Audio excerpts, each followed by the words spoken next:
നമ്മൾ അറിഞ്ഞിരിക്കണം. സാധാരണയായിട്ട് ചെയ്യാറെന്ന് വെച്ചാൽ നമ്മളിപ്പോ ഒരു എക്സാം എഴുതാൻ പോവാണ്. ഇപ്പൊ ഒരു എക്സാമ്പിൾ എടുക്കുകയാണെങ്കിൽ നിംഹാൻസിന്റെ ഒരു എക്സാം എഴുതാൻ പോവാണ്, അല്ലെങ്കിൽ എയിംസിന്റെ ഒരു എക്സാം എഴുതാൻ പോവാണെങ്കിൽ നിങ്ങൾക്ക് എത്ര വേക്കൻസി ഉണ്ട് എന്ന് നോക്കുക. ഇപ്പൊ സേ ഒരു 20 വേക്കൻസി ഉള്ള ഒരു എക്സാം ആണ് നിങ്ങൾ എഴുതാൻ പോകുന്നതെങ്കിൽ അതിന്റെ തൊട്ട് മുന്നത്തെ 3 വർഷങ്ങളിൽ ആയിട്ട് ലാസ്റ്റ് നടന്ന 3 എക്സാമുകളിൽ ഈ 20ാമത്തെ റാങ്ക് സ്കോർ ചെയ്തിരിക്കുന്ന ആളിന്റെ മാർക്ക് എത്രയാണ് എന്ന് നോക്കുക. അപ്പൊ ആ മാർക്കെങ്കിലും മിനിമം നിങ്ങൾ എത്തുകയാണെങ്കിൽ പുതിയതായിട്ട് വരുന്ന എക്സാമിന്റെ ലിസ്റ്റിനകത്ത് നിങ്ങൾ പെടുള്ളൂ എന്നുള്ളതാണ്. അങ്ങനെ ചെയ്യുന്നത് നമ്മളുടെ കോൺഫിഡൻസ് കുറയ്ക്കാനല്ല, നമ്മൾ എത്രത്തോളം ഹാർഡ് വർക്ക് ഇടണം എന്ന് മനസ്സിലാവാനാണ്. അങ്ങനെയാണ് സാധാരണ ഓരോ എക്സാമും ക്രാക്ക് ചെയ്യുന്ന ആളുകൾ ചെയ്യുന്ന ഒരു സ്ട്രാറ്റജിയാണ് ഈ പറഞ്ഞത്. അതായത് നമുക്ക് തൊട്ട് മുന്നേ നമ്മൾ എഴുതാൻ പോകുന്ന എക്സാമിന്റെ തൊട്ട് മുന്നേ നടന്നിട്ടുള്ള ഒരു 3 എക്സാം, ആ 3 ടേമിൽ നടന്ന എക്സാമിന്റെ മാർക്കുകളിൽ വന്നിട്ടുള്ള അത് എത്രയാണ്, അതിന്റെ മാർക്ക് ഹയസ്റ്റ് എത്രയാണ് നിൽക്കുന്നത് എന്നൊക്കെ നോക്കിക്കഴിഞ്ഞാൽ ഏകദേശം നമ്മൾ എത്ര നന്നായി പഠിക്കണം എന്നുള്ള ഒരു സാധനം നമുക്ക് മനസ്സിലാവും. ഓക്കെ, പിന്നെ ഇതിന്റെ സിലബസിനെ കുറിച്ച് നിങ്ങൾക്ക് എല്ലാവർക്കും ധാരണ ഉണ്ടാവുമെന്ന് വിചാരിക്കുന്നു.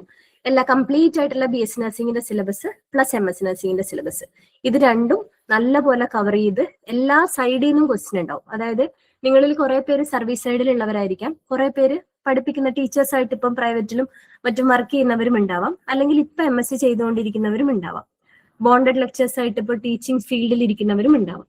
അപ്പോ ഇതിൽ ഏത് ടൈപ്പിൽ നിൽക്കുന്ന ആളുകളാണെങ്കിലും നമുക്ക് ഇതിനകത്ത് എല്ലാ തരത്തിലുള്ള സിലബസ് കവർ ചെയ്ത് പോകണം എന്നുള്ളതാണ്.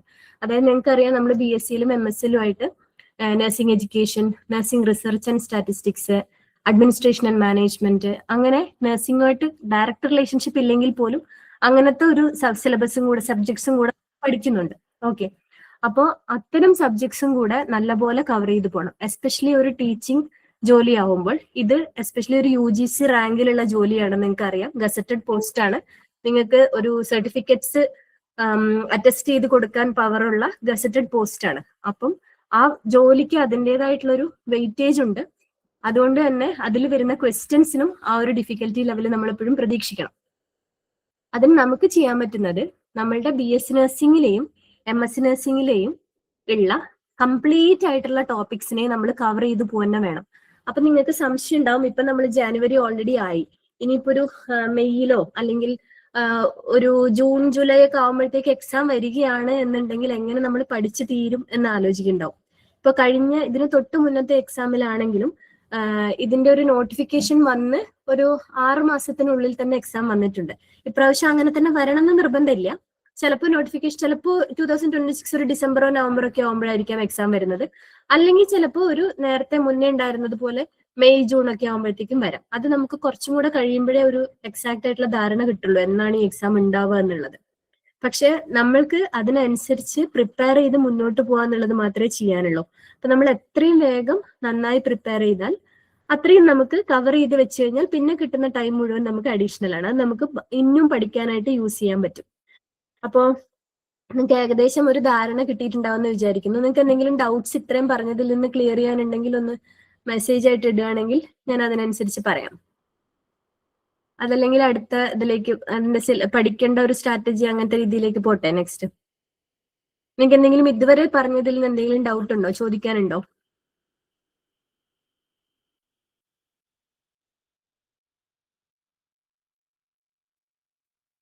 കണ്ടിന്യൂ ചെയ്യട്ടെ അപ്പോ? ഓക്കെ, അപ്പൊ നമ്മൾ ആദ്യം പറഞ്ഞ കാര്യം എന്ന് പറയുന്നത് എക്സാമിന് നമ്മൾ പഠിക്കുന്നതിന്റെ ഒരു ലെവലാണ്, എത്രത്തോളം കോമ്പിറ്റൻസി ഉണ്ട് എന്ന് മനസ്സിലാക്കിക്കൊണ്ട് മുന്നോട്ട് പോകണം എന്ന് ഞാൻ ആദ്യം പറഞ്ഞു. അപ്പം അതിൽ ഞാൻ പറഞ്ഞു ഇത്രയധികം കോമ്പിറ്റന്റ് ആയിട്ടുള്ള ആളുകൾ പ്രിപ്പയർ ചെയ്യുന്ന ഒരു എക്സാം ആണ്. ഞാനൊരു പേഴ്സണൽ എക്സാമ്പിൾ പറയുകയാണെങ്കിൽ, ഇതിനു മുന്നേ 2017 എക്സാം അതിന്റെ ഷോർട്ട് ലിസ്റ്റ് വരെ വരികയും എന്നാൽ അതിനുശേഷം അത് കിട്ടാതെ പോവുകയും ചെയ്ത, അതിൽ കിട്ടും തന്നെ പ്രതീക്ഷിച്ചു, പക്ഷെ കിട്ടിയില്ല, അവസാന നിമിഷം വരെയും കിട്ടിയില്ല. അങ്ങനെയുള്ള കുറെ പേരുണ്ടായിരുന്നു. അപ്പോ അവരൊക്കെ അത്യാവശ്യം നന്നായി പഠിച്ച് 17 എക്സാം എഴുതിയവരാണ്. അതിനുശേഷം അത് കിട്ടുമോ ഇല്ലയോ എന്നറിയാത്തൊരു പോയിന്റ് എത്തുമ്പോൾ അവർ അപ്പത്തൊട്ടേ വീണ്ടും പഠിത്തം കണ്ടിന്യൂ ചെയ്യും. വീണ്ടും 2023 നടന്ന എക്സാം എഴുതുകയും അതിലും കിട്ടാതാവുമ്പോൾ വീണ്ടും അടുത്ത എക്സാമിനെ വെയിറ്റ് ചെയ്ത് എഴുതുകയും അങ്ങനെയൊക്കെ ചെയ്യുന്ന ആളുകൾ ഉണ്ട് എന്നുള്ള കാര്യം നിങ്ങൾ ഓർക്കണം. ഇത് ഒരിക്കലും പേടിപ്പിക്കാൻ വേണ്ടി പറയുന്നതല്ല. ഇത് പറയുന്നത് എന്തിനാന്ന് വെച്ചാൽ നമ്മൾ ഒരിക്കലും ഇതിനെ സിമ്പിളായി എടുക്കരുത്. അതേസമയം ഇത് ഹാർഡ് ആണെങ്കിലും പോസിബിൾ ആണ് താനും. അതായത് നമുക്ക് മുന്നേ ഒരുപാട് പേര് നിങ്ങളിപ്പോ ഒരു സീറോന്ന് സ്റ്റാർട്ട് ചെയ്യുന്ന ആളാണെങ്കിൽ, ഞാൻ അങ്ങനെ പറയാൻ കാരണം എന്ന് വെച്ചാൽ ഒരുപാട് പേര് സർവീസ് സൈഡിലുള്ള ആളുകൾ ഉണ്ടാവും. അപ്പൊ സർവീസ് സൈഡിലേക്ക് പോകുമ്പോൾ നമുക്കറിയാം നമ്മൾ ആ പഠിച്ച സാധനങ്ങളിൽ നിന്ന് കുറെ അധികം വിട്ടുപോകും. നമ്മൾ എവിടെയാണോ വർക്ക് ചെയ്യുന്നത് ആ വർക്ക് ചെയ്യുന്ന ഏരിയയിൽ മാത്രമായിട്ട് നമ്മുടെ നോളജ് ചുരുങ്ങും, ബാക്കി എല്ലാ കാര്യങ്ങളും നമ്മൾ മറന്നിട്ടുണ്ടാവും. അപ്പൊ അങ്ങനെയുള്ള കുറെ ആളുകളും ഇതിനകത്ത് ഉണ്ടാവും. പക്ഷെ ചിലർ MSc കഴിഞ്ഞ ഉടനെയുള്ള ആൾക്കാരാണെങ്കിൽ നിങ്ങൾ നല്ലപോലെ പോളിഷ്ഡ് ആയിട്ട് നിൽക്കുന്ന ആൾക്കാരായിരിക്കും, നിങ്ങൾക്ക് എല്ലാത്തിന്റെയും ഓർമ്മയുണ്ടാവും. അത് നിങ്ങളുടെ അഡ്വാൻറ്റേജ് ആണ്. അപ്പോ ഇപ്പൊ ഈ സർവീസ് സൈഡിൽ നിന്നൊക്കെ ഉള്ള ആളുകളാണെങ്കിൽ നമ്മൾ ഒത്തിരി കുറെ കാര്യങ്ങൾ നമ്മൾ മറന്നുപോയി, നമുക്ക് സ്റ്റാർട്ടിങ് തൊട്ട് ഫൗണ്ടേഷൻ തൊട്ട് നമുക്ക് ഉണ്ടാക്കിയെടുക്കണം എന്ന ഫീലുള്ള ആൾക്കാരാണ് എന്നുണ്ടെങ്കിൽ നമുക്ക് ആദ്യം ഇത് ഈ പറഞ്ഞതുപോലെ ഈ കോമ്പറ്റീഷൻ ലെവൽ ആദ്യം മനസ്സിൽ വിചാരിക്കണം. ഇതുപോലത്തെ പല കാറ്റഗറിയിൽപ്പെട്ട ആളുകളോടാണ് നമ്മൾ മത്സരിക്കുന്നത് എന്നുള്ള കാര്യം നമുക്ക് ഓർമ്മ വേണം. അപ്പൊ നമ്മൾ ആദ്യം ചെയ്യേണ്ടത്, ഇതൊരു ഓട്ട മത്സരമാണെങ്കിൽ നമുക്ക് മുന്നിൽ ഒരുപാട് ദൂരെ നമ്മുടെ മുന്നിൽ ഓടി നിൽക്കുന്നവരുണ്ടാവും. അതും കഴിഞ്ഞിട്ടുള്ള ഡെസ്റ്റിനേഷനിലാണ് നമ്മൾ എത്തേണ്ടത്. അപ്പൊ നമുക്ക് ആദ്യം ഓടി അവരുടെ കൂടെ എത്തണം, അത് കഴിഞ്ഞിട്ട് അവരെക്കാളും മുന്നിൽ ഓടണം. ഇത് രണ്ടും ചെയ്താൽ മാത്രമേ നമുക്കത് ആ പോയിന്റിൽ എത്താൻ പറ്റൂ. ഇത് തീർച്ചയായിട്ടും ഇതൊരു മത്സരം തന്നെയാണ്, നിങ്ങൾക്ക് അറിയാലോ. അപ്പൊ അതിന് എങ്ങനെ പഠിക്കാം എന്നുള്ള കാര്യം പറയുകയാണെങ്കിൽ, ഇപ്പൊ നമുക്ക് ഒരു എക്സാം ക്രാക്ക് ചെയ്യണമെങ്കിൽ ഹാർഡ് വർക്ക് നല്ലപോലെ ചെയ്യണം. അതിന്റെ കൂടെ നമ്മളത് എടുക്കുന്ന സ്ട്രാറ്റജിയും കറക്റ്റ് ആയിരിക്കണം. നമ്മൾ ഒരുപാട് എഫേർട്ട് ഇട്ട് പഠിച്ചിട്ടും നമുക്ക് കഴിഞ്ഞ വർഷമോ അതിന് മുന്നത്തെ വർഷമോ കിട്ടിയില്ല എന്ന് പറഞ്ഞാൽ അതിനർത്ഥം നമ്മളുടെ സ്ട്രാറ്റജിയിൽ എന്തോ ഒരു പ്രശ്നം ഉണ്ടായിരുന്നു എന്നാണ്. ചില ആൾക്കാർ എക്സാമിന് പ്രിപ്പയർ ചെയ്ത ആൾക്കാർ ഒത്തിരി പഠിച്ചു, ഒരുപാട് മണിക്കൂറുകൾ ഒരു ദിവസം ചെലവഴിച്ച് പഠിച്ചു, അങ്ങനത്തെ മാസങ്ങളോളം പഠിച്ചിട്ടും അവർക്ക് കിട്ടുന്നില്ല എന്നുണ്ടെങ്കിൽ അതിനുള്ള റീസൺ എന്ന് പറയുന്നത് അവരുടെ സ്ട്രാറ്റജി ചിലപ്പോൾ ശരിയായിരുന്നിരിക്കില്ല. ഇനി അതേസമയം നമ്മൾ കറക്റ്റ് ആയിട്ടുള്ള വഴിയിലാണ്, പക്ഷെ നമ്മുടെ എഫേർട്ട് 100% ആയിരുന്നില്ല, അങ്ങനെയാണെങ്കിലും നമുക്ക് കിട്ടില്ല. സോ ഈ ഹാർഡ് വർക്ക്, സ്ട്രാറ്റജി എന്ന് പറയുന്ന ഈ രണ്ടും കറക്റ്റ് ആയിട്ടുള്ള ഒരു പെർമ്യൂട്ടേഷൻ ആൻഡ് കോമ്പിനേഷനിൽ മീറ്റ് ചെയ്യുമ്പോൾ മാത്രമേ നമുക്കൊരു എക്സാമിലേക്ക് ക്രാക്ക് ചെയ്യാൻ പറ്റുള്ളൂ. അപ്പൊ അങ്ങനെ രണ്ടും കൂടി യോജിച്ച ഒരു സിറ്റുവേഷനിൽ മാത്രമേ നമുക്ക് എപ്പോഴും ലക്കും നമ്മുടെ കൂടെ നിൽക്കുള്ളൂ.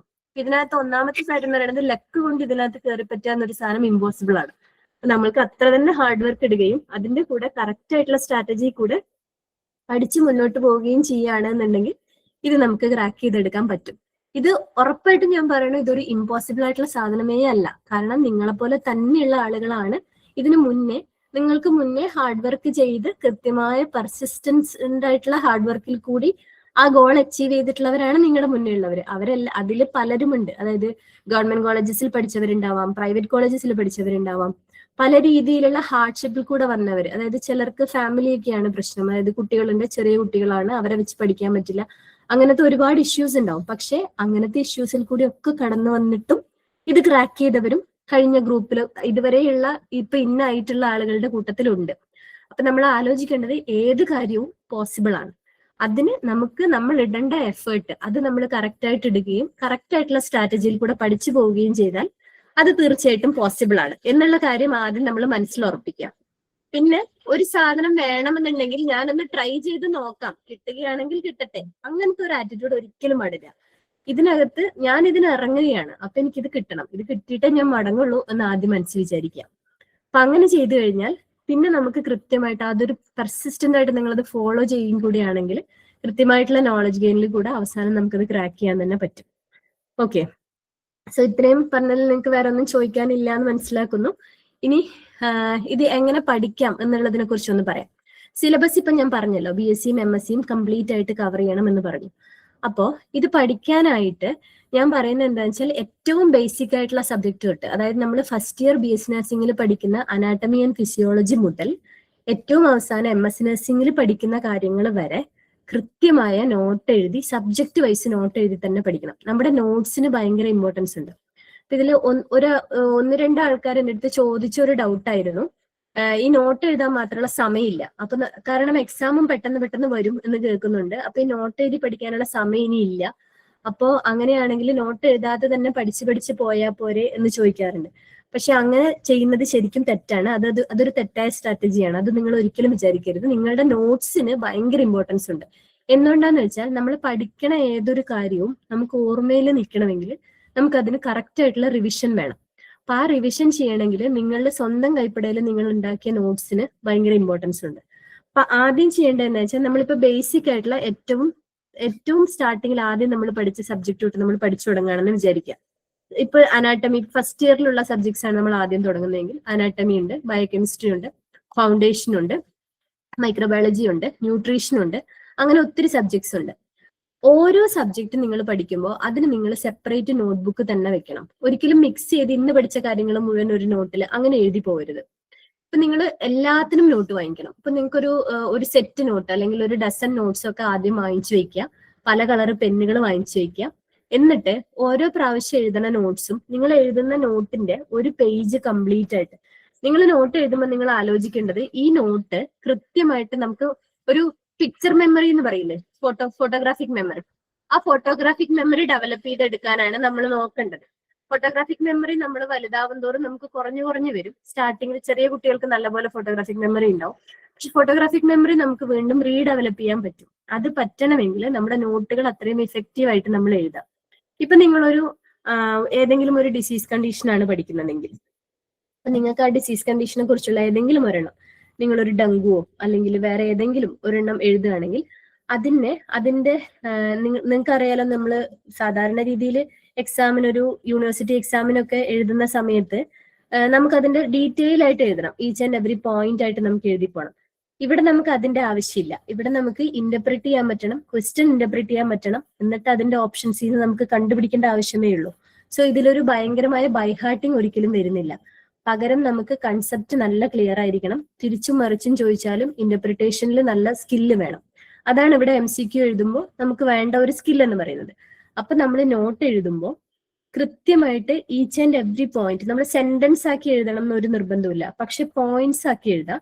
പോയിന്റ്സ് നല്ലപോലെ ഹൈലൈറ്റ് ചെയ്യണം. ഇപ്പൊ ചില കാര്യങ്ങൾ എഴുതി തുടങ്ങുമ്പോൾ തന്നെ നമുക്കറിയാം നമ്മളതിൽ ഏതാണ് മറന്നു പോകാൻ സാധ്യതയുള്ളത്. ഇപ്പൊ ചില സിംറ്റംസും സാധനങ്ങളൊക്കെ എഴുതുമ്പോൾ ചില ഡിസീസിനൊക്കെ പർട്ടിക്കുലർ ആയിട്ട് സ്പെസിഫിക് ആയിട്ടുള്ള ചിലതുണ്ടാവും, വേറെ ഒന്നിനും ഇല്ലാത്ത, വേറെ മറ്റൊരു അസുഖത്തിനും ഇല്ലാത്ത തരം സ്പെസിഫിക് ആയിട്ടുള്ള ഫീച്ചേഴ്സ്.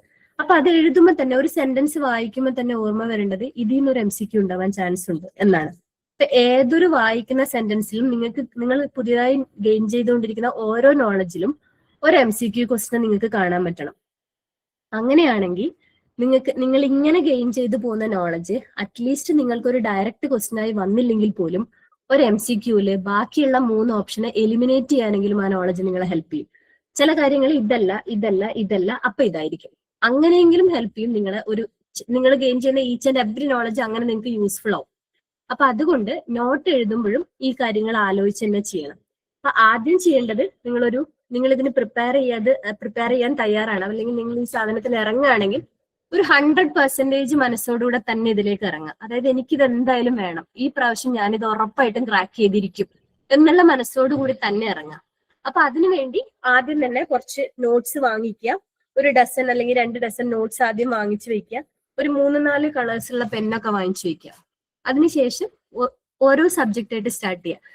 ഞാൻ ഇപ്പോഴും പറയുന്നു, നിങ്ങൾ സ്റ്റാർട്ട് ചെയ്യുന്ന സമയത്ത് നിങ്ങൾ ഭയങ്കര സ്ലോ ആയിരിക്കും. കാരണം നമുക്ക് ആദ്യം പഠിച്ചു തുടങ്ങുമ്പോൾ ഞാനിത് ഓർക്കാമെന്ന് എനിക്ക് അറിയില്ല, ഡൗട്ട് ഉണ്ടാവും, ഭയങ്കരമായിട്ട് സെൽഫ് ഡൗട്ട് ഒക്കെ വരും. പക്ഷെ നിങ്ങൾ പഠിച്ച് ഒരു 1 മന്ത് നിങ്ങൾ കൺസിസ്റ്റന്റ് ആയിട്ട് ഒരു സാധനം പഠിച്ച് ഒരു ട്രാക്കിലേക്ക് എത്തിക്കഴിഞ്ഞാൽ പിന്നെ നിങ്ങൾക്ക് ഈ സാധനം വളരെ എളുപ്പമായിട്ട് മാറും. പിന്നെ നിങ്ങൾക്ക് തന്നെ ഓരോ പുതിയ സാധനങ്ങൾ നിങ്ങൾ പഠിക്കുന്നതിനനുസരിച്ച്, അതായത് ഓരോ ടോപ്പിക്സ് നിങ്ങൾ പുതിയതായിട്ട് കവർ ചെയ്യുമ്പോഴും നിങ്ങൾക്ക് അത് എങ്ങനെ നോട്ട് എഴുതണമെന്നും അതെങ്ങനെ ഓർത്തു വെക്കണം എന്നുള്ള കാര്യം നിങ്ങൾക്ക് തന്നെ ഒരു വഴി നമുക്ക് തന്നെ മനസ്സിൽ തെളിഞ്ഞു വരും. അപ്പൊ ഇങ്ങനെ ഒരു ട്രാക്കിലേക്ക് ആവാൻ വേണ്ടിയിട്ടുള്ള ഒരു സ്റ്റെപ്സ് ആണ് ആദ്യത്തേത്. അപ്പൊ അതിന് നമ്മൾ എന്ത് ചെയ്യുക, ഇതുപോലെ ആദ്യം കുറെ നോട്ട് വാങ്ങിച്ചു വെക്കുക.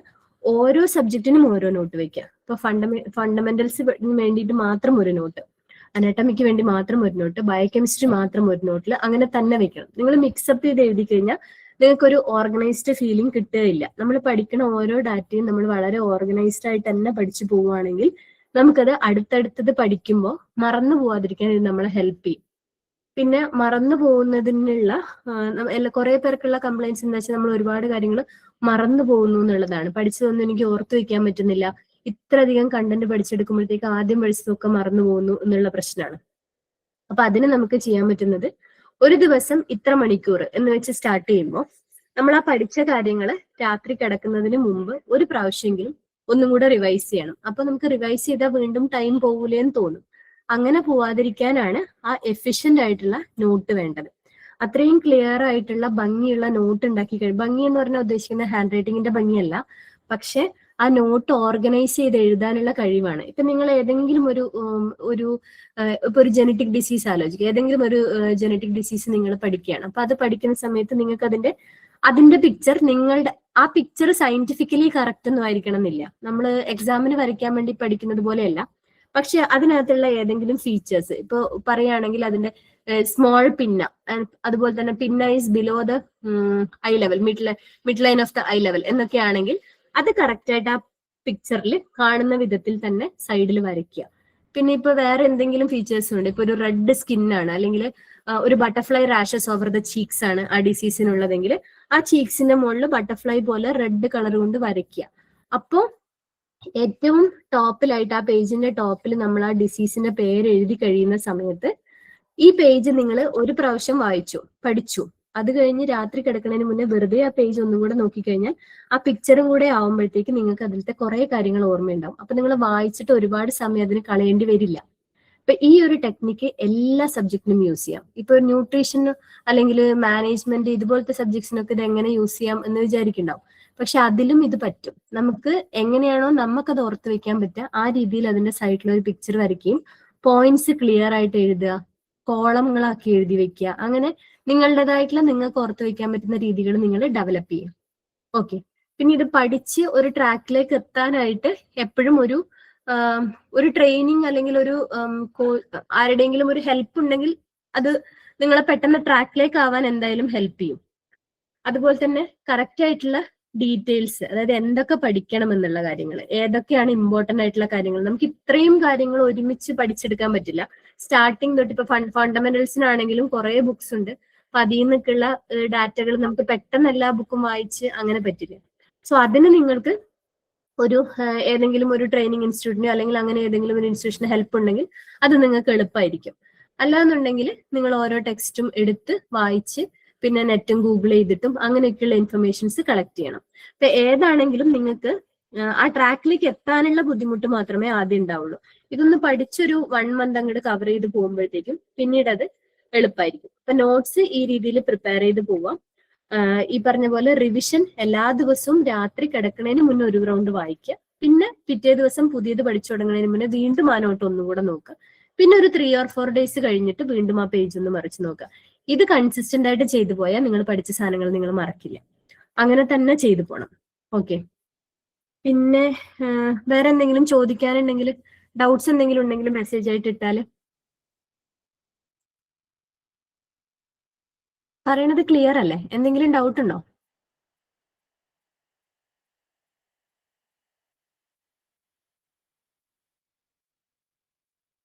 Hello,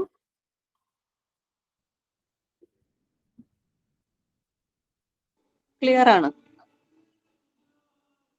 okay. എന്തെങ്കിലും ഡൗട്ട്സ് എന്തെങ്കിലും ചോദിക്കാനുണ്ടോ? പിന്നെ ഇതിന്റെ കൂടെ വേറൊരു കാര്യം എനിക്ക് പറയാനുള്ളത്, നമ്മൾ എത്രത്തോളം തിയറി പഠിക്കുന്നോ അത്ര തന്നെ ഇമ്പോർട്ടൻസ് ഉള്ള ഒരു കാര്യമാണ് നമ്മൾ ക്വസ്റ്റ്യൻസ് നോക്കി പോകണം എന്നുള്ളത്. അതായത് ഇതിന് മുന്നത്തെ പ്രീവിയസ് ഇയർ ക്വസ്റ്റ്യൻസ് എന്ന് ഞാൻ പറയുന്നില്ല, നമ്മളിപ്പോ വേറെയും കുറെ ടെക്സ്റ്റുകൾ ഉണ്ടാവുമല്ലോ, നമ്മളുടെ ക്വസ്റ്റ്യൻ ബാങ്ക് പോലുള്ള സാധനങ്ങളൊക്കെ ഉണ്ടാവും. അപ്പൊ ഒരു ദിവസം ഇത്ര ക്വസ്റ്റ്യൻസ് ചെയ്തു പോവണം എന്നുള്ളത് ആദ്യമേ നിശ്ചയിക്കുക. അപ്പൊ സ്റ്റാർട്ടിങ്ങിൽ തന്നെ ഭയങ്കര ഹൈ ആയിട്ട് ഞാനൊരു 100 ക്വസ്റ്റ്യൻ ഡെയിലി നോക്കും അങ്ങനെയൊന്നും ഫിക്സ് ചെയ്യരുത്. അതിന് പകരം സ്റ്റാർട്ടിങ്ങിൽ ഒരു 25 ക്വസ്റ്റ്യനോ 20 ക്വസ്റ്റ്യനോ സെറ്റ് ചെയ്യുക. അപ്പൊ ഞാൻ ഒരു ദിവസം ഇത്ര ടോപ്പിക്ക് പഠിക്കും, അത് കഴിഞ്ഞ് കഴിഞ്ഞാൽ ഞാൻ ഇത്ര ക്വസ്റ്റ്യൻസ് ചെയ്യും എന്ന് പറയാം. ആ ചെയ്യുന്ന ക്വസ്റ്റ്യൻസ് നിങ്ങൾ പഠിക്കുന്ന ടോപ്പിക്കിലെ തന്നെ ആണെങ്കിൽ വളരെ നല്ലത്. അങ്ങനെയാണ് നിങ്ങൾക്ക് ആ കണക്ഷൻ കിട്ടും. അങ്ങനെ ചെയ്ത് പോയി കഴിഞ്ഞാൽ നിങ്ങൾക്ക് ഇത് ഈസി ആയിട്ട് കുറച്ച് പെട്ടെന്ന് നമുക്ക് പഠിച്ച സാധനങ്ങൾ ഓർത്ത് വെക്കാനും പറ്റും. അതേപോലെ തന്നെ ക്വസ്റ്റ്യൻസ് ചെയ്യാൻ പറയുന്നതിന്റെ വേറൊരു കാര്യം എന്ന് പറയുന്നത്, ക്വസ്റ്റ്യന്റെ പാറ്റേൺ എപ്പോഴും നല്ല വ്യത്യാസം ഉണ്ടാവും. ഞാൻ പറഞ്ഞില്ലേ, അൺപ്രഡിക്റ്റബിലിറ്റി ആണ്. ഇതിനൊരു പ്രഡിക്റ്റ് ചെയ്യാനേ നമുക്ക് പറ്റില്ല ഇതിന്റെ ക്വസ്റ്റ്യൻസ് എങ്ങനെയാണെന്ന്. അതിന് നിങ്ങൾ ഈ കഴിഞ്ഞ 2 എക്സാം തന്നെ എടുത്ത് നോക്കിയാൽ മതി. ഇതിന്റെ ഇപ്പൊ ഏറ്റവും ലാസ്റ്റ് ആയിട്ട് കഴിഞ്ഞ 2023 നടന്ന എക്സാമിന്റെ ക്വസ്റ്റ്യനും അതുപോലെ തന്നെ 2017 നടന്ന എക്സാമിന്റെ ക്വസ്റ്റ്യനും തമ്മിൽ ഭയങ്കര ഡിഫറൻസ് ആണ്. രണ്ടും തമ്മിൽ പാറ്റേണേ സെയിം അല്ല. എന്ന് വെച്ചാൽ അതിന്റെ ക്വസ്റ്റ്യന്റെ ഒരു ഡിഫിക്കൽറ്റി ലെവലോ ഒന്നും സെയിം അല്ല. ഇപ്പൊ ഈ 2023 നടന്ന എക്സാമിന്റെ ക്വസ്റ്റ്യൻസിൽ നിങ്ങൾക്ക് നോക്കിയാൽ മനസ്സിലാവും, നമ്മളുടെ PG എൻട്രൻസിന്റെ ചോദിക്കുന്ന ആ ടൈപ്പ് ക്വസ്റ്റ്യൻസ് വരെ ചോദിച്ചിട്ടുണ്ട്. പീഡിയാട്രിക്സും സൈക്കാട്രിയും ഒക്കെ അത്യാവശ്യം നല്ല ഹെവി ആയിട്ട് തന്നെ ചോദിച്ചിട്ടുണ്ടായിരുന്നു. അപ്പോ അതുപോലത്തെ ക്വസ്റ്റ്യൻസും പ്രതീക്ഷിക്കാവുന്നതാണ്. അപ്പൊ അതുകൊണ്ട് തന്നെ നമുക്കിതിൽ ഇന്നത് പഠിക്കണം ഇന്നത് പഠിക്കണ്ട എന്നൊരു സാധനമേ ഇല്ല. പരമാവധി പഠിച്ചു പോകണം. അപ്പൊ അതിന് മാക്സിമം കണ്ടന്റ് വേണം. അത് കറക്റ്റ് ആയിട്ട് പഠിച്ച് റെഡി ആയിട്ട് എക്സാമിന് വേണ്ടി പ്രിപ്പയർ ചെയ്ത് കഴിഞ്ഞാൽ, ഇത് ഞാൻ പറഞ്ഞല്ലോ, ഇതൊരു ഇമ്പോസിബിൾ ആയിട്ടുള്ള ടാസ്കേ അല്ല. അതാണ് ആദ്യം മനസ്സിലാക്കേണ്ടത്. നമ്മളുടെ സ്ട്രാറ്റജി കറക്റ്റ് ആണെങ്കിൽ, നമ്മൾ അതിന് പറ്റിയ അത്രയും എഫേർട്ട് നമ്മൾ ഇടാൻ റെഡി ആണെങ്കിൽ ഉറപ്പായിട്ട് നിങ്ങൾക്ക് ഇത് ക്രാക്ക് ചെയ്യാൻ പറ്റും. അതാദ്യം മനസ്സിൽ വിചാരിക്കുക. പിന്നെ ഈ ഒത്തിരി എന്താ പറയാ, ഫാമിലി വൈസ് നമുക്ക് ഒത്തിരി ബേർഡൻ ഉണ്ട്. കുട്ടികളെയൊക്കെ നോക്കി അതിൻ്റെ ഇടയിൽ പഠിക്കാൻ പറ്റില്ല, ഇങ്ങനത്തെ കുറെ സംഭവങ്ങൾ ഉണ്ടാവാം. പക്ഷെ അങ്ങനെയാണെങ്കിൽ പോലും ഒരു ദിവസം ഇത്ര മണിക്കൂർ ഞാൻ പഠിക്കും എന്ന് വിചാരിക്കുക. ആ 1 മണിക്കൂർ എന്ന് പറഞ്ഞാൽ ചിലപ്പോൾ കണ്ടിന്യൂസ് ആവണമെന്നില്ല. ബ്രേക്ക് ചെയ്ത് നമുക്ക് കിട്ടുന്ന സമയമായിരിക്കാം. അങ്ങനെയാണെങ്കിലും ചെയ്യാം. അപ്പൊ ഒട്ടും സമയമില്ലാത്തവർക്ക് സത്യത്തില് ക്ലാസ്സുകൾ ഭയങ്കര ഹെൽപ്ഫുൾ ആയിരിക്കും. അതായത് നമ്മൾ ഏതെങ്കിലും ഒരു അക്കാഡമിയിൽ ജോയിൻ ചെയ്യുകയോ അല്ലെങ്കിൽ അവരുടെ ഓഡിയോ ക്ലാസ്സുകളോ അങ്ങനെ എന്തെങ്കിലും ഒരു ക്ലാസ്സുകളുടെ ഹെൽപ്പ് ഉണ്ടെങ്കിൽ നിങ്ങൾക്ക് സമയമില്ലാത്തവർക്ക് അത് ഭയങ്കര ഹെൽപ്പായിരിക്കും.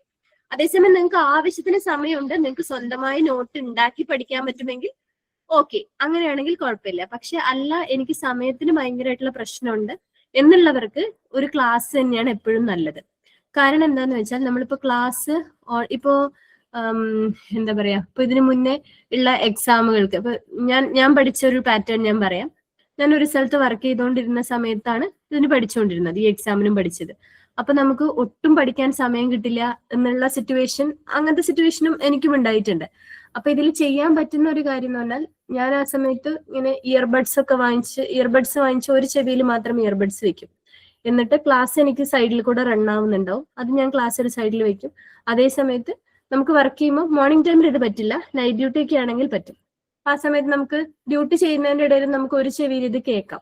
അപ്പൊ നമ്മൾ എപ്പോഴും ഒരു ക്ലാസ് കേൾക്കുമ്പോഴാണെങ്കിലും ആ ക്ലാസ് കേട്ട ഉടനെ ഡയറക്റ്റ് നോട്ട് എഴുതുന്നതിന് പകരം നിങ്ങൾക്ക് ക്ലാസ് കേൾക്കുമ്പോൾ തന്നെ വളരെ കൃത്യമായി മനസ്സിലായി ഓർമ്മയുണ്ട് എന്നാണെങ്കിൽ ഡയറക്റ്റ് നോട്ട് എഴുതാം. അല്ലാന്നുണ്ടെങ്കിൽ ഒരു ക്ലാസ് നമ്മളിങ്ങനെ കേട്ടോണ്ടിരിക്കുന്നു, അതും ചിലപ്പോൾ നമ്മൾ പല കാര്യങ്ങൾ ചെയ്യുമ്പോഴായിരിക്കാം. ഒന്നുകിൽ നിങ്ങൾ ഒരു സ്ഥലത്ത് ഡ്യൂട്ടി ചെയ്യുമ്പോഴായിരിക്കാം, അല്ലെങ്കിൽ ഈവൻ നമ്മൾ ഹൗസ് ഹോൾഡ് ചോഴ്സ് ചെയ്യുന്ന സമയത്തും ആയിരിക്കാം. വീട്ടിലുള്ള കാര്യങ്ങളൊക്കെ ചെയ്യുന്ന സമയത്തും, ക്ലീനിങ് ആണെങ്കിലും കുക്കിംഗ് ആണെങ്കിലും ഒക്കെ ചെയ്യുന്ന സമയത്തും നിങ്ങൾക്ക് ഇയർബഡ്സ് വെച്ചിത് കേൾക്കാൻ പറ്റും ക്ലാസ്. അപ്പൊ അങ്ങനെ കേട്ടോണ്ടിരിക്കുക. ഒരേ ക്ലാസ് തന്നെ ഒരു 2 പ്രാവശ്യമെങ്കിലും കേൾക്കുക, പറ്റുമെങ്കിൽ ഒരു 3 പ്രാവശ്യം കേൾക്കുക. അതിനുശേഷം ഇയർബഡ്സ് താഴെ വെച്ചിട്ട് പോയിരുന്ന് നോട്ട് എഴുതുക സ്വന്തമായിട്ട്. അപ്പൊ നമുക്ക് കുറെ കാര്യങ്ങൾ ഓർമ്മയുണ്ടാവും. അതിപ്പോ അതിനകത്തൊരു 80% കാര്യങ്ങൾ പഠിക്കാൻ പറ്റും, പഠിച്ചിട്ടാണ് നോട്ട് എഴുതുന്നത്. മറ്റേത് നമ്മളൊരു ക്ലാസ് കേട്ടുകൊണ്ടേ നോട്ട് എഴുതുമ്പോൾ അത് നമ്മൾ വീണ്ടും പഠിക്കണം. നമ്മളത് ക്ലാസ് ശ്രദ്ധിച്ച് ഇരുന്ന് അപ്പൊ തന്നെ മനസ്സിലാക്കിയിട്ട് എഴുതുകയാണെങ്കിൽ കുഴപ്പമില്ല. അല്ലാതെ വെറുതെ കേട്ടിട്ട് നോട്ട് എഴുതിയാൽ അതിന് വീണ്ടും നമ്മൾ ഇരുന്ന് പഠിക്കേണ്ട ഒരു കാര്യം അതിനകത്ത് വരുന്നുണ്ട്. ഓക്കെ,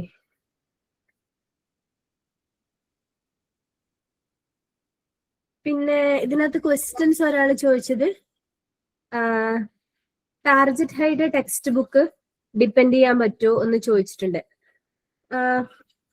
ഏത് ടെക്സ്റ്റും അങ്ങനെ ഇന്ന ടെക്സ്റ്റ് ഡിപ്പെൻഡ് ചെയ്യാൻ പറ്റും എന്ന് നമുക്ക് പറയാൻ പറ്റില്ല. കാരണം എന്താന്ന് വെച്ചാൽ ഇതില് ക്വസ്റ്റ്യൻ ഈ ഇങ്ങനത്തെ എക്സാമുകൾക്ക്, എസ്പെഷ്യലി കേരള ഗവൺമെന്റിന്റെ എക്സാമുകൾക്ക് ക്വസ്റ്റ്യൻ പ്രിപ്പയർ ചെയ്യുന്ന ഒരു രീതി ഞാൻ പറഞ്ഞുതരാം.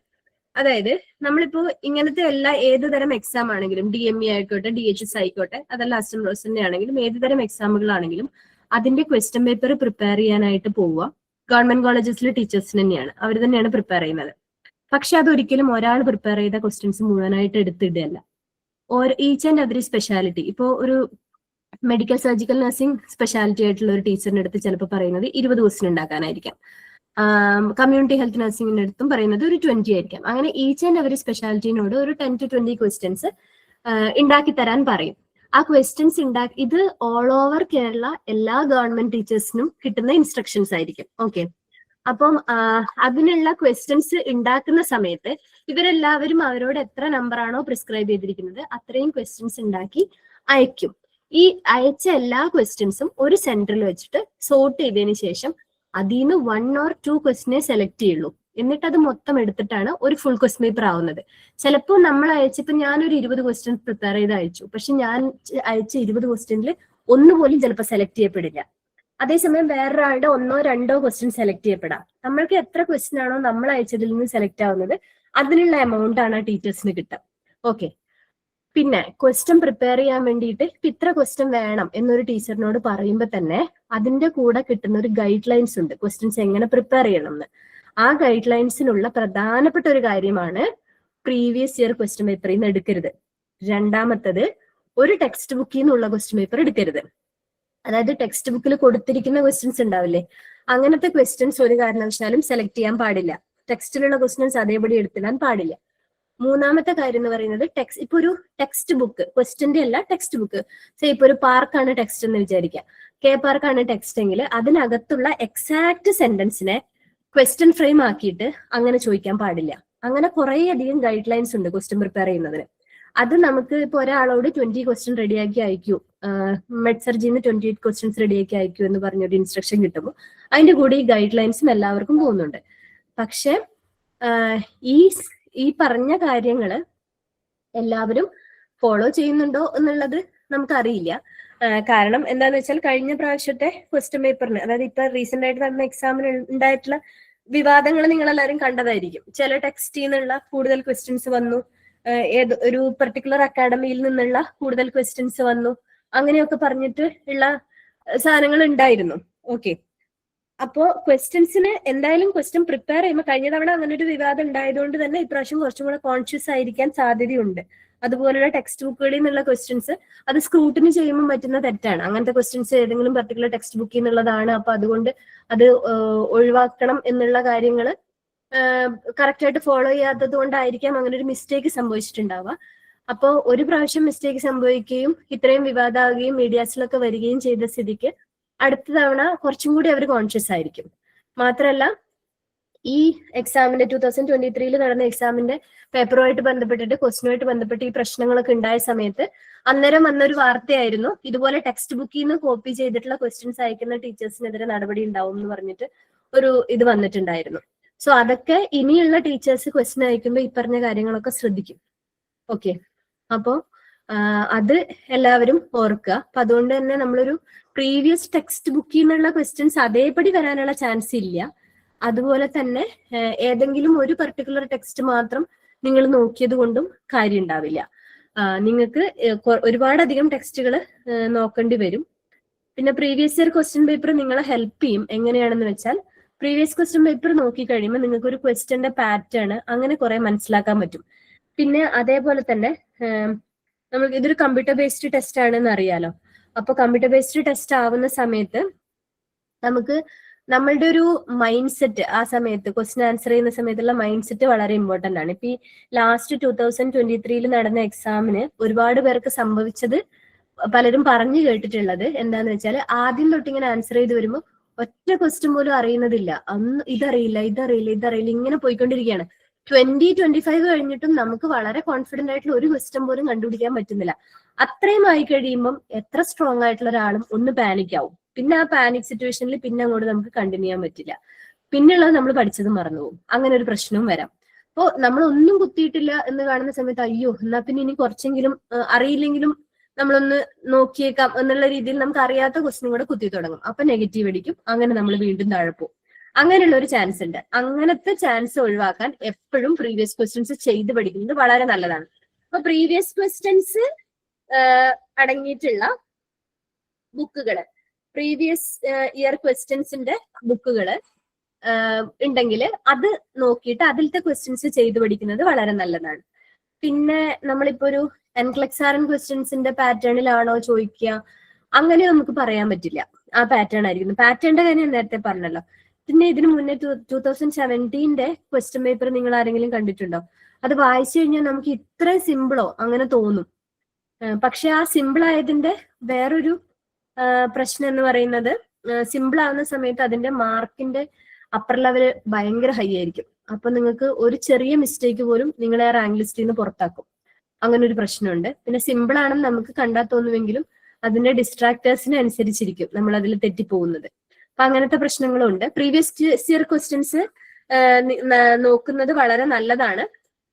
ഇപ്പൊ ഞാൻ പറഞ്ഞല്ലോ, ഡെയിലി നിങ്ങൾ ഒരു 20-25 ക്വസ്റ്റ്യൻസ് ഡെയിലി ചെയ്ത് പഠിച്ചു പോയാൽ കഴിഞ്ഞാൽ നമുക്ക് കുറച്ച് അങ്ങനെ ചെയ്യുന്നത് കൊണ്ടുള്ള ഗുണം എന്ന് പറഞ്ഞാൽ, നമുക്ക് ഈ പറഞ്ഞ പോലെ ആദ്യത്തെ ഒരു 20 ക്വസ്റ്റ്യൻ നമുക്ക് കിട്ടിയില്ലെങ്കിലും നമുക്ക് പിന്നെയും മുന്നോട്ട് പോകാനുള്ള ഒരു ധൈര്യം ഉണ്ടാവും. കുറെ ക്വസ്റ്റ്യൻ ചെയ്ത് കഴിയുമ്പോൾ നമുക്ക് ആ പാനിക് ആവാതിരിക്കാനുള്ള ഒരു സ്ട്രെങ്ത് കിട്ടും അങ്ങനെ ചെയ്തു കഴിഞ്ഞാൽ. അപ്പൊ ആ ഒരു പാറ്റേണും ഫോളോ ചെയ്യാം. അതുപോലെ തന്നെ കണ്ടന്റ് നല്ലപോലെ വായിച്ചു പോകണം. അതിന് ഈച്ച് ആൻഡ് എവറി ടോപ്പിക്. പക്ഷെ നമ്മൾ ഈ പറഞ്ഞ പോലെ വാരി വലിച്ച് കുറെ സാധനം പഠിച്ചത് കൊണ്ട് നമുക്ക് ടൈം വേസ്റ്റും വരും. അപ്പം അങ്ങനത്തെ കാര്യങ്ങളിൽ നിന്ന് ഒഴിവാവാനായിട്ട് ഉറപ്പായിട്ടും ഒരു എന്താ പറയാ ഒരു നിങ്ങൾ ഏതെങ്കിലും ഒരു കോച്ചിങ് എടുക്കുകയാണ് എന്നുണ്ടെങ്കിൽ നിങ്ങൾക്ക് അത് ഹെൽപ്പ് ചെയ്യും. എങ്ങനെ നിങ്ങൾക്കൊന്ന് ട്രാക്കിലാവാൻ ഉറപ്പായിട്ടും ഒരു കോച്ചിങ് നിങ്ങളെ ഹെൽപ്പ് ചെയ്യും. പക്ഷെ അത് ഏത് കോച്ചിങ് വേണം എന്നുള്ളത് നിങ്ങൾ നന്നായിട്ട് ആലോചിച്ച് തീരുമാനിച്ചിട്ട് എടുക്കാം. ഓക്കെ. പിന്നെ പ്രീവിയസ് ഇയർ ക്വസ്റ്റ്യൻ പേപ്പേഴ്സ് മാത്രമായിട്ടുള്ളത് അവൈലബിൾ ആണെന്ന് തോന്നുന്നു. അങ്ങനത്തെ ബുക്സ് അവൈലബിൾ ആണ്. അപ്പം അത് നിങ്ങൾക്ക് അന്വേഷിച്ചു കഴിഞ്ഞാൽ പ്രീവിയസ് ഇയർ ക്വസ്റ്റ്യൻ പേപ്പേഴ്സ് ഉണ്ടെങ്കിൽ അത് നല്ലതാണ് നോക്കി വെച്ച് കഴിഞ്ഞാൽ. പിന്നെ വേറെ എന്തെങ്കിലും ചോദിക്കാനുണ്ടോ?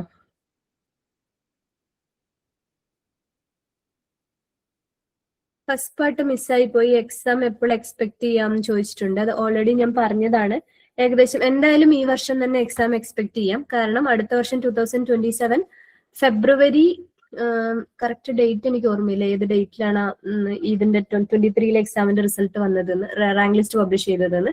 അപ്പൊ ആ ഡേറ്റ് വരെയാണ് ഇപ്പൊ നിലവിലുള്ള ലിസ്റ്റിന് കാലാവധി ഉള്ളൂ. അപ്പൊ ആ ലിസ്റ്റിന്റെ കാലാവധി തീരുന്നതിന്റെ പിറ്റേ ദിവസം തൊട്ട് പുതിയ ലിസ്റ്റിന്റെ കാലാവധി ആരംഭിക്കാൻ വേണ്ടിയിട്ടാണ് ഇത്ര നേരത്തെ നോട്ടിഫിക്കേഷൻ വന്നിരിക്കുന്നത്. അതുകൊണ്ട് തന്നെ ഈ വർഷം ഒരു ജൂൺ തൊട്ട് അങ്ങോട്ട് എപ്പോൾ വേണമെങ്കിലും നിങ്ങൾക്ക് എക്സാം പ്രതീക്ഷിക്കാമായിരിക്കും. കഴിഞ്ഞ വർഷത്തെ ഒരു പാറ്റേൺ ആണെങ്കിൽ മെയ് പ്രതീക്ഷിക്കാം, മെയ് ഓർ ജൂൺ. അപ്പം ഇത്രയും ചെറിയ ഒരു ടൈമിന്റെ ഉള്ളിൽ ഇത്രയും അധികം കണ്ടന്റുകൾ കവർ ചെയ്ത് തീർക്കണം. അപ്പോൾ കറക്റ്റ് ആയിട്ടുള്ള ഒരു ടാർജറ്റും അത്ര തന്നെ ഹാർഡ് വർക്കും കൃത്യമായിട്ടുള്ള ഒരു സ്ട്രാറ്റജി ഉണ്ടെങ്കിൽ നിങ്ങൾക്ക് മുന്നോട്ട് പോകാൻ പറ്റും. ഓക്കെ. വേറെ എന്തെങ്കിലും ചോദിക്കാനുണ്ടോ? എന്തെങ്കിലും ഡൗട്ട്സ് ഉണ്ടെങ്കിൽ മെസ്സേജ് ചെയ്യാം.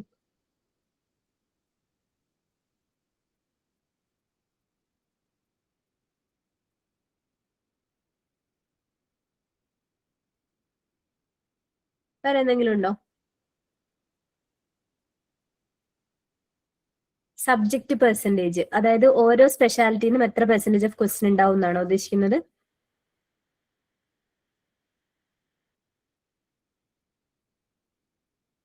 സബ്ജക്ട് പെർസെന്റേജ് നമുക്ക് പറയാൻ പറ്റില്ല. ഇനി അതുപോലത്തെ വല്ല റൂളും ഗവൺമെന്റ് സൈഡിൽ നിന്ന് വന്നെങ്കിലേ ഉള്ളൂ. അല്ലാന്നുണ്ടെങ്കിൽ ഇന്ന സബ്ജക്റ്റിന് ഇത്ര പെർസെന്റേജ് കൊടുക്കണം എന്ന് പറഞ്ഞിട്ടില്ല.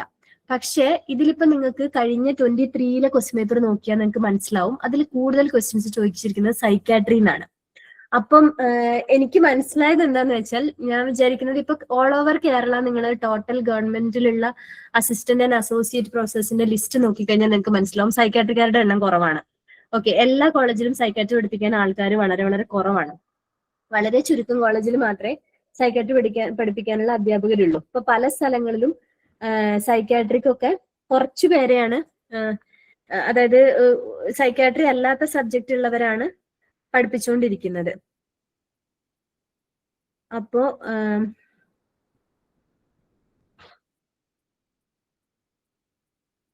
ഓക്കെ. അപ്പോ അതനുസരിച്ചിട്ട് ഇപ്പൊ നമുക്ക് ചിലപ്പോ അവര് സൈക്കാട്രിക്കാർ കൂടുതൽ കയറുകയാണെങ്കിൽ നല്ലതായിരിക്കാം എന്ന് വിചാരിച്ചിട്ടാണോ എന്നറിയില്ല സൈക്കാട്രിയുടെ ക്വസ്റ്റ്യൻസ് കൂടുതൽ ഇട്ടത്.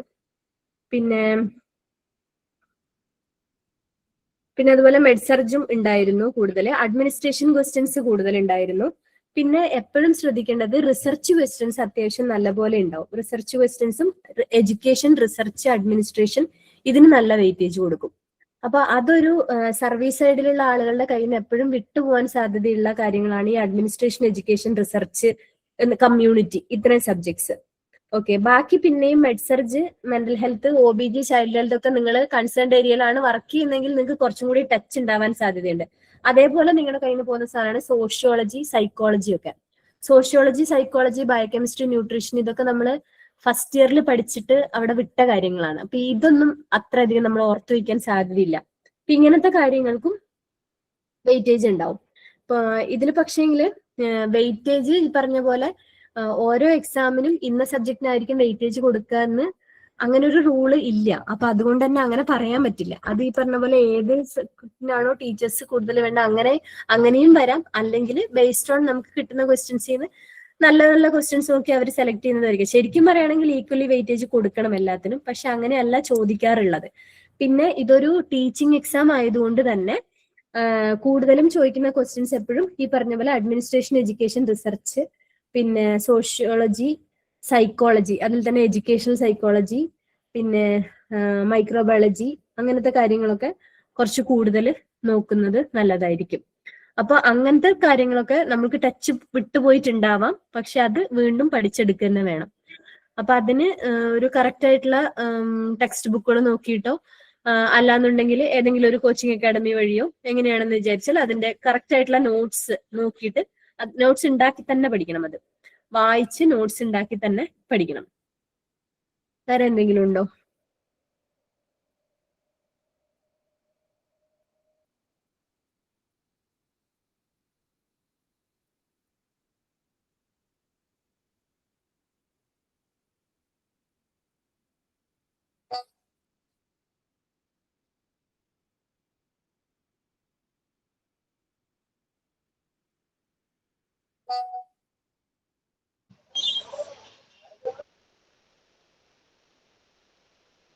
വേറെ എന്തെങ്കിലും ഡൗട്ട് ഉണ്ടോ? മെഡിസിൻ PG ക്വസ്റ്റ്യൻസ് നോക്കേണ്ടതുണ്ടോ എന്നാണോ? മെഡിസിൻ PG ക്വസ്റ്റ്യൻസ് കഴിഞ്ഞ തവണ ചോദിച്ചിട്ടുണ്ട്. PG എൻട്രൻസിന്റെ ക്വസ്റ്റ്യൻസ് ഒക്കെ കഴിഞ്ഞ തവണ ചോദിച്ചിട്ടുണ്ട്. പിന്നെ സൈക്കാട്രി 11 ക്വസ്റ്റ്യൻസ് ആയിരുന്നു, പക്ഷെ മെഡിക്കൽ സർജിക്കൽ 16, ഫാർമക്കോളജി 4 അതൊക്കെയുണ്ട്. സർവീസ് കോട്ട അപ്ലൈ ചെയ്യാൻ പ്രൊബേഷൻ ഡിക്ലെയർ ചെയ്യേണ്ടതുണ്ടോ? പ്രൊബേഷൻ ഡിക്ലെയർ ചെയ്യേണ്ട, പക്ഷെ 1 ഇയർ എനിക്ക് തോന്നുന്നു അത് ആ ആപ്ലിക്കേഷനിലുണ്ട്. 1 ഇയർ മിനിമം സർവീസ് കംപ്ലീറ്റ് ചെയ്യണം എന്ന് തോന്നുന്നു. നമ്മുടെ ആ നോട്ടിഫിക്കേഷൻ വന്നില്ലേ, അതിലത് കൃത്യമായിട്ട് പറയുന്നുണ്ട്.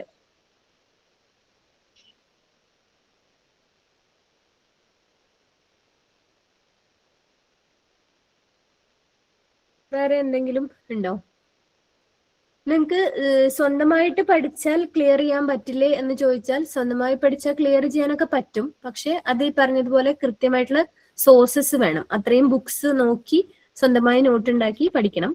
പക്ഷെ നിങ്ങൾക്ക് സമയം കുറവാണ്, നിങ്ങൾക്ക് ട്രെയിനിങ്ങിന് അതായത് ഒന്ന് ട്രെയിൻ ചെയ്ത് വരാനും അതിനൊക്കെയുള്ള സമയം ബുദ്ധിമുട്ടാണ് എന്നുണ്ടെങ്കിൽ നിങ്ങൾക്കൊരു കറക്റ്റ് ആയിട്ടുള്ള ഗൈഡൻസ് കിട്ടാൻ വേണ്ടി ഒരു അക്കാഡമിയുടെ കീഴിൽ പഠിക്കുന്നത് നല്ലതായിരിക്കും. അപ്പം ഏതെങ്കിലും ഒരു കോച്ചിങ് സെന്റർ സെലക്ട് ചെയ്തിട്ട് അവരുടെ നോട്ട്സ് ഉപയോഗിക്കുക. പ്ലസ് അതിന്റെ കൂടെ നമ്മളും കൂടെ നല്ലപോലെ ഹാർഡ് വർക്ക് ചെയ്ത് പോവുകയാണെങ്കിൽ അത് ഹെൽപ്ഫുൾ ആയിരിക്കും നിങ്ങൾക്ക് പെട്ടെന്ന് ഒരു ട്രാക്കിലേക്ക് വരാനായിട്ട്.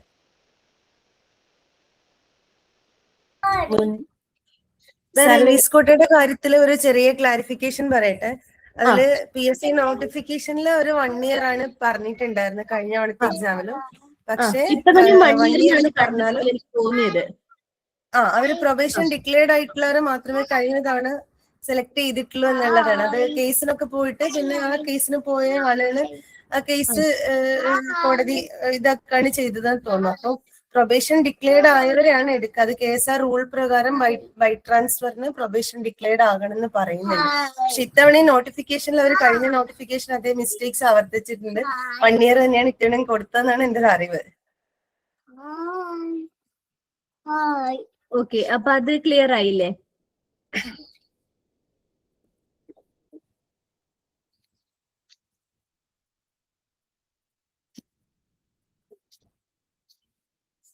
വേറെ എന്തെങ്കിലും ചോദിക്കാനുണ്ടോ?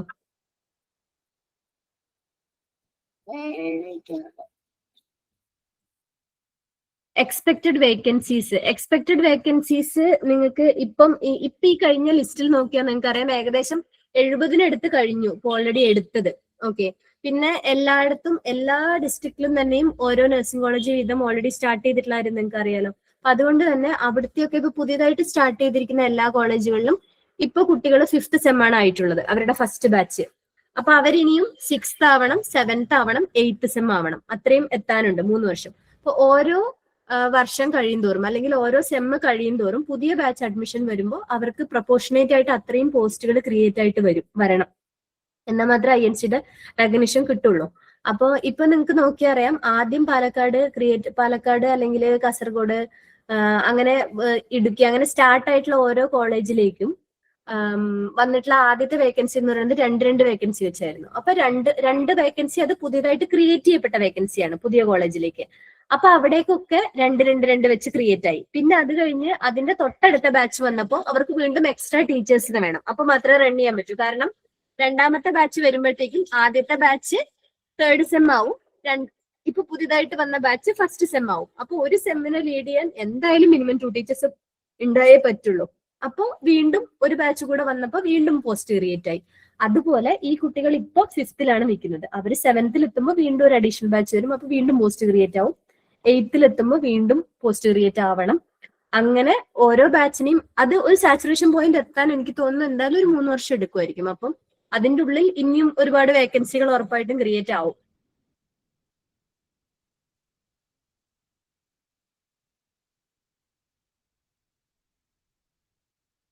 ഇപ്പൊ MSc സെക്കൻഡ് ഇയർ പഠിക്കുന്നവർക്ക് അപ്ലൈ ചെയ്യാൻ പറ്റില്ല എന്നാണ് എനിക്ക് തോന്നുന്നത്. നിങ്ങൾക്ക് ആ സർട്ടിഫിക്കറ്റ് അപ്ലോഡ് ചെയ്യേണ്ടി വരൂലേ? MSc സെക്കൻഡ് ഇയർ പഠിച്ച് ബോണ്ടുകാർക്ക് പറ്റും. അത് ഞാനൊന്ന് അന്വേഷിച്ചിട്ട് പറയാം. ഇപ്പൊ MSc സെക്കൻഡ് ഇയർ, അതായത് ആദ്യം നമ്മൾ കേരള PSCയിൽ അത് രജിസ്റ്റർ ചെയ്യുന്നുണ്ടല്ലോ. അപ്പൊ അവിടെ ഈ പോസ്റ്റിന് രജിസ്റ്റർ ചെയ്യുന്ന സമയത്ത് MSc സർട്ടിഫിക്കറ്റ് ചോദിക്കുന്നുണ്ടോ എന്ന് നോക്കണം. അപ്പോഴേ അത് പറയാൻ പറ്റുള്ളൂ.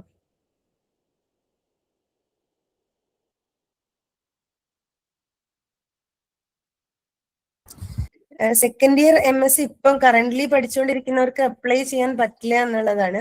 ആ ഗസറ്റ് നോട്ടിഫിക്കേഷൻ എനിക്ക് തോന്നുന്നു ലാസ്റ്റ് ഡേറ്റ് ഓഫ് ആപ്ലിക്കേഷന്റെ ടൈമിലേക്ക് തന്നെ ആ റിക്വയർഡ് ആയിട്ടുള്ള ക്വാളിഫിക്കേഷൻ അക്വയർ ചെയ്തവർക്കാണ് അത് അപ്ലൈ ചെയ്യാൻ പറ്റുക.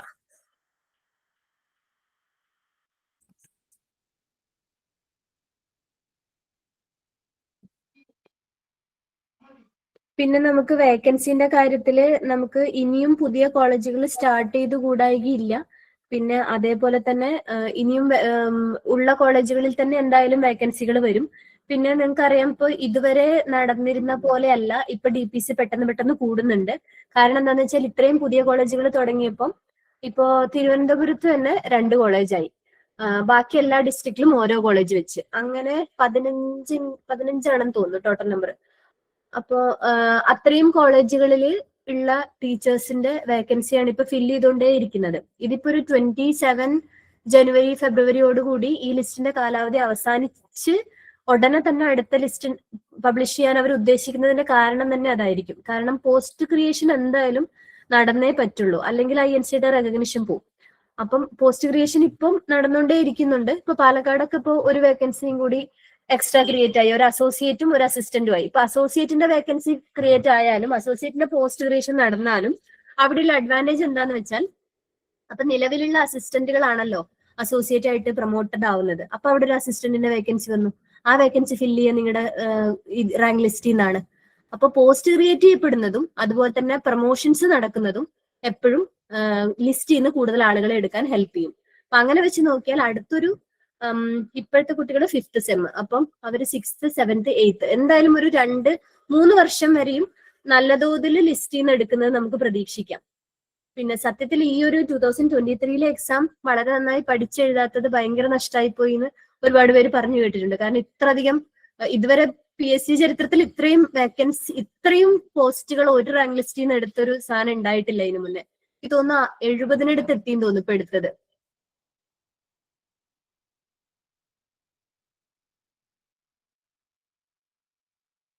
വേറെ എന്തെങ്കിലും ഡൗട്ട് ഉണ്ടോ ഇതിന്റെ സാലറിനെ പറ്റിയോ? അങ്ങനെ എന്തെങ്കിലും ഡൗട്ട് ഉണ്ടോ?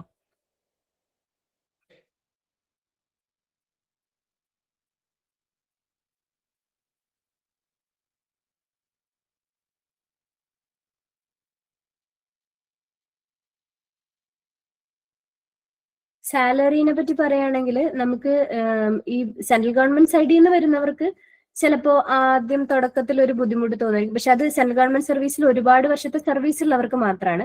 ബിഗിനേഴ്സിനാണെങ്കിൽ അതും വലിയൊരു നഷ്ടമല്ല. കാരണം ഒരു എന്താ പറയാ, നമ്മളിപ്പോ ഒരു ബിഗിനേഴ്സിനാണ് വെച്ചിട്ടുണ്ടെങ്കിൽ നമ്മളൊരു സെൻട്രൽ ഗവൺമെന്റ് സർവീസിൽ പരമാവധി 80-82 ഒക്കെ അല്ലേ ബിഗിനേഴ്സിന് കിട്ടുന്നുള്ളൂ. അപ്പൊ നമ്മൾ 1-2 വർഷം കഴിയുമ്പോഴല്ലേ നമ്മളത് 1 ലാഖിനടുത്തേക്കൊക്കെ എത്തുന്നുള്ളൂ. അപ്പൊ അങ്ങനെയാണെങ്കിൽ ഒരു പുറത്തുള്ള സെൻട്രൽ ഗവൺമെന്റ് ഇൻസ്റ്റിറ്റ്യൂഷനിൽ, അതായത് കേരളത്തിന് പുറത്തുള്ള ഒരു സ്ഥലത്ത് നിങ്ങൾക്ക് ഒരു 80-90 അല്ല ഒരു 1 ലക്ഷം തന്നെ കിട്ടിയാലും കേരളത്തിനകത്ത് 70 കിട്ടുന്നത് തന്നെയാണ് നിങ്ങൾക്ക് അതിനേക്കാളും ബെറ്റർ ആയിട്ട് ഉണ്ടാവാം. അതൊരു കാര്യമാണ്. പിന്നെ ഇത് നമ്മളെ സ്റ്റേറ്റ് ഗവൺമെന്റിൽ നിന്ന് വരുന്നവർക്ക് എന്തുകൊണ്ടും ഇതൊരു മികച്ച ഓപ്ഷൻ തന്നെയാണ്. കാരണം സ്റ്റേറ്റ് ഗവൺമെന്റിൽ കിട്ടുന്ന സാലറിനേക്കാളും കൂടുതൽ ഉണ്ടാവും. ബേസിക് പേ എപ്പോഴും 56 സംതിങ്ങിലാണ് തുടങ്ങുന്നത്, 57,700. നിങ്ങൾക്കൊരു നെറ്റ് ഒരു ഗ്രോസ് സാലറി 86-നടുത്തൊക്കെ പ്രതീക്ഷിക്കാം. അപ്പം ഇപ്പോ സെൻട്രൽ ഗവൺമെന്റ് സർവീസിൽ ഒരു 2-3 വർഷമൊക്കെ, ഒരു 5 വർഷത്തിൽ താഴെയൊക്കെ വർക്ക് ചെയ്യുന്നവർക്കും നിങ്ങൾക്ക് അത് വിട്ടിട്ട് പോരുന്നതിൽ വിഷമിക്കേണ്ട ആവശ്യമില്ല എന്നാണ് എനിക്ക് തോന്നുന്നത്. ഈ പറഞ്ഞ പോലെ കേരളത്തിന് പുറത്തൊരു 20-30 നിങ്ങൾക്ക് ഇതിനേക്കാൾ കൂടുതൽ കിട്ടിയാൽ പോലും കേരളത്തിനകത്ത് ഈ റേഞ്ചിൽ കിട്ടുകയാണെങ്കിൽ ഇതാവും ഒന്നും കൂടി ബെറ്റർ. പിന്നെ വേറൊരു കാര്യം, അസിസ്റ്റന്റിൽ നിന്ന് അസോസിയേറ്റ് ആയിട്ട് ഒരു പ്രൊമോഷൻ കിട്ടി കഴിയുമ്പോൾ 8 വർഷമാണ് മിനിമം പ്രൊമോഷൻ. പക്ഷെ നമുക്ക് ഇത്രയും വേക്കൻസി ഉള്ളത് കൊണ്ട് ഇപ്പം DPC പെട്ടെന്ന് നടക്കുന്നതുകൊണ്ട് ചിലപ്പോൾ 8 വർഷം എടുക്കണം എന്നില്ല. അസോസിയേറ്റ് ആയി കഴിയുമ്പോൾ സാലറിയിൽ ഭയങ്കരമായിട്ടുള്ള വ്യത്യാസം വരും. ഒറ്റയടിക്ക് അത് 1.5 ലക്ഷത്തിന് മേലെ പോകും സാലറി. അപ്പൊ അങ്ങനെ ഒരു ഇതുണ്ട്. പിന്നെ പോസ്റ്റിന്റെ ഡിഗ്നിറ്റി വലിയൊരു ഇമ്പോർട്ടന്റ് ആയിട്ടുള്ള കാര്യമാണ്. കാരണം നേരത്തെ പറഞ്ഞല്ലോ, ഇപ്പോ ഒരു UGC സ്കെയിലാണ്, പിന്നെ ഗസറ്റഡ് റാങ്ക് ആണ്, അങ്ങനെയുള്ള കുറെ അഡ്വാൻറ്റേജസ് ഉണ്ട്. പിന്നെ ഈ സാലറി എന്നുള്ളതിനേക്കാളും സാലറി പ്ലസ് നിങ്ങൾക്ക് വേറെയും കുറെ കാര്യങ്ങളുണ്ട്. അതായത് നമുക്ക് ഈ ഓരോ ഇപ്പൊ പറഞ്ഞ പോലെ എക്സാമിന്റെ ക്വസ്റ്റ്യൻസ് പ്രിപ്പയർ ചെയ്ത് കൊടുക്കുന്നതിനാണെങ്കിലും, അതുപോലെ തന്നെ എക്സാമിന്റെ പേപ്പർ ഇവാലുവേഷന്, പിന്നെ നിങ്ങൾ എക്സാം ഡ്യൂട്ടിക്ക് പോകുന്നതിന്, ഇതിനൊക്കെ നിങ്ങൾക്ക് അഡീഷണൽ പേയ്മെന്റ് ആണ്. സ്റ്റേറ്റ് സർവീസിൽ വർക്ക് ചെയ്യുന്നവർക്കും പ്രൈവറ്റ് ഇൻസ്റ്റിറ്റ്യൂഷൻസിൽ വർക്ക് ചെയ്യുന്നവർക്കും ഒന്നും നോക്കാനില്ല. ഇത് തന്നെയാണ് ഏറ്റവും നല്ല ഓപ്പർച്യൂണിറ്റി. സെൻട്രൽ ഗവൺമെന്റിലുള്ളവർക്ക് മാത്രമാണ് സാലറിനെ കുറിച്ച് കുറച്ച് കൺഫ്യൂഷൻസ് ഉണ്ടാവുക. പക്ഷേ ഒരു വിധത്തിൽ പറയുകയാണെങ്കിൽ നമുക്ക് ജോലി വൈസ് ഒരു സാറ്റിസ്ഫാക്ഷൻ ഇത് കൂടുതൽ ഉണ്ടാവും എന്ന് ഞാൻ വിചാരിക്കുന്നു. പിന്നെ ഈ പറഞ്ഞ പോലെ പോസ്റ്റിന്റെ ഡിഗ്നിറ്റി ഉണ്ട്, അങ്ങനത്തെ കുറെ കാര്യങ്ങളുണ്ട്. ഇൻ ദ ലോങ് റൺ നിങ്ങൾക്ക് ഇത് തന്നെയായിരിക്കും ഏറ്റവും ബെറ്റർ. വേറെ എന്തെങ്കിലും ചോദിക്കാനുണ്ടോ? 86 ഒക്കെയാണ് ഇപ്പൊ ഒരു നിങ്ങൾക്ക് കിട്ടാൻ സാധ്യതയുള്ള ഒരു സാലറി സ്കെയിൽ ഇപ്പോഴത്തെ നിലയിൽ. അത് കുറച്ചും കൂടെ കഴിയുമ്പോൾ ഇനി സാലറി റിവിഷൻ ഒക്കെ വരുമ്പോൾ ഒന്നും കൂടെ കൂടും.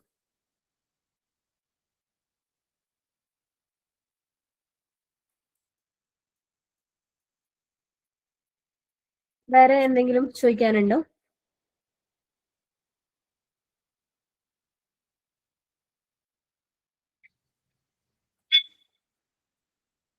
വേറെ എന്തെങ്കിലും ഡൗട്ട്സ് ഉണ്ടോ?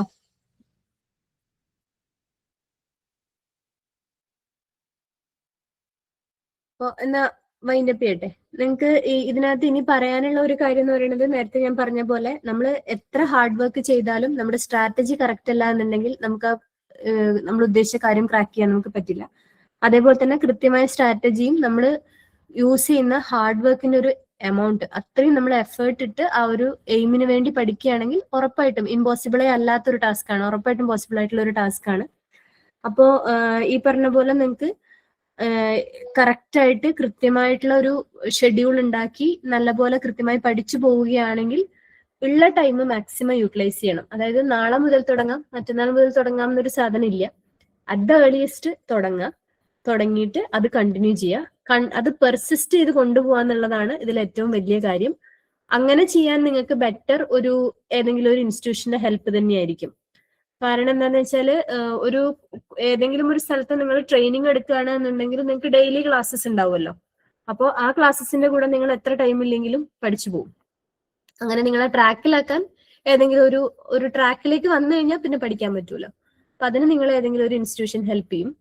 പിന്നെ നോട്ട്സ് കൃത്യമായിട്ട് എഴുതി പഠിക്കുക തന്നെ വേണം.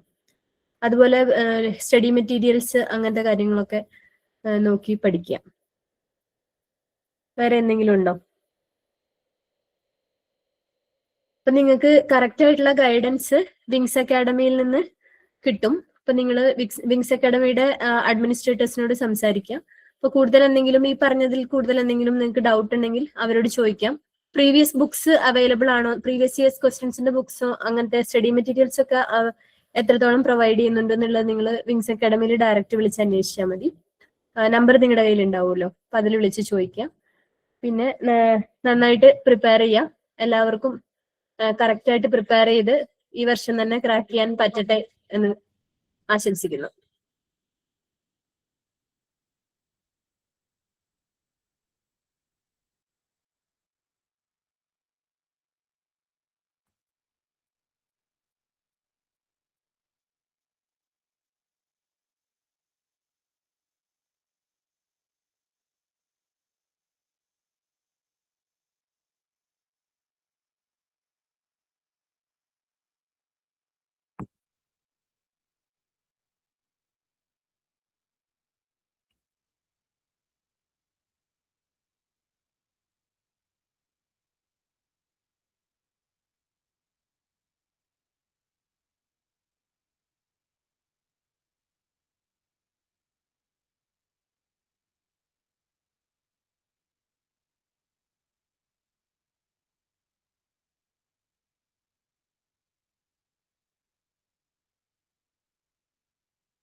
ബുക്സ് ഏതൊക്കെ അവൈലബിൾ ആണ്, സ്റ്റഡി മെറ്റീരിയൽസ് എന്തൊക്കെയാണ് പ്രൊവൈഡ് ചെയ്യുന്നത് എന്നുള്ള കാര്യം നിങ്ങൾ ഈ അക്കാഡമിയുടെ ഇതിലേക്ക് വിളിച്ചു കഴിഞ്ഞാൽ നിങ്ങൾക്ക് ഇൻഫർമേഷൻ കിട്ടും കേട്ടോ.